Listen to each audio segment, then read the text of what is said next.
Well, hi there, everyone. This is Scott Nicholson, and welcome to my Friday MIT blog, which has not been from MIT for a while, but I'm back here this Friday. My goal of this is to talk about where I am each Friday and what I'm doing on my research leave here when I'm working over here at MIT. So, this last week I've been really just getting back into the swing of things, getting back into meetings with people, attending talks and things like that, getting my brain churning again.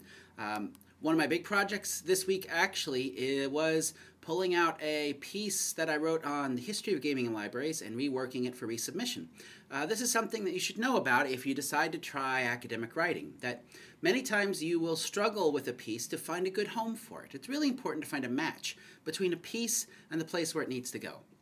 And so I've been struggling, I've been working trying to find a good place for this piece I've written on the history of games and libraries. And I wanted to find a home for it out there in sort of the game scholarship space. But I've decided that perhaps it's going to be a better match to put it in the library space. So I've been reworking the piece, changing the tone, redoing each of the 60-plus citations into a different format to submit it to another journal. And that's okay.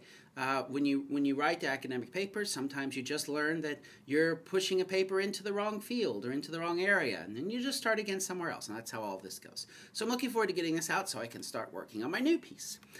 Now, I went to a couple talks this week. One talk was a panel on civic games, where they talked about different ways that people have been creating games that could be used in communities, that could be used in schools to try and get people more engaged with what's going on. And at the core of some of these were the concepts of gamification, which I'll talk about on a future video, actually, because that's one of the things I've been thinking quite a bit about.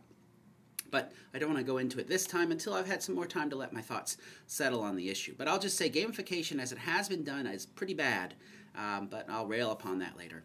I also went to a talk by Frank Lantz on the aesthetics of games. And so what he did is he presented the concept of games as an aesthetic form, like music or like art, like movies. They're a form to be appreciated, that we don't have to look at a game and say this game needs to have use in society to have value, but rather a game can just be something that is. It's something to enjoy, to explore. Just like we don't say that music has to have a reason, or that movies don't have to have a reason, games don't have to have a reason either. And he tied this into, he made an interesting point about saying that all games are digital.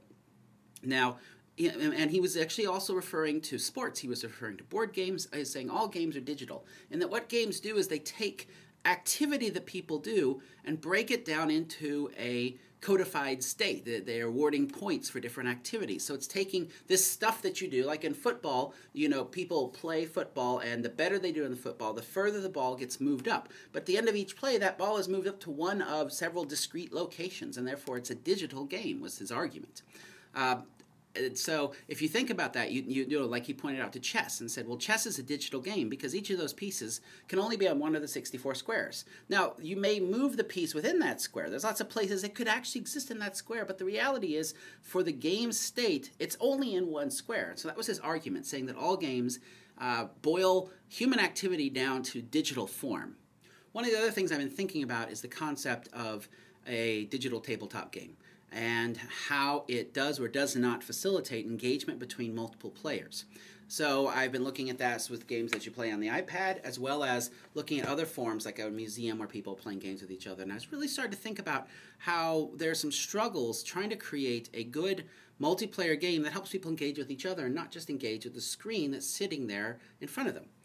Now there's a game that came out just recently that I will point you to if you want to explore a different way this works, and that's Forbidden Island. Now, Forbidden Island is a board game that has come out now in the iPad form, and they've done a really nice job at porting it over into the board game space. What they've done, however, because it is a cooperative game, that I find with this game, unlike many of the others that are out there, with this game, when you're playing it, you actually do engage with the other players at the table because you have to work together to decide what to do. That's very interesting to me, and so that's one of the aspects in this article I talk about, is that cooperative aspects that require people to work together can get people out of the digital tabletop and back up and looking at each other and engaging directly with each other. And that's what I'm thinking about. How do you create digital tabletop games that facilitate engagement between the players, not just engagement between the players and the tabletop? And that's a lot of what I'm looking at right now and thinking about. So I'm thinking about that, and I had an interesting meeting with some librarians, some corporate librarians this week, where we talked about gamification. And we talked about how they might do gamification in a meaningful way. And this has got me really thinking about the concepts of meaningful gamification. How can you add game-like experiences to something in the real world in a more meaningful way than what's been done so far? That's where my brain is really chugging away right now and kind of exploring how that could happen.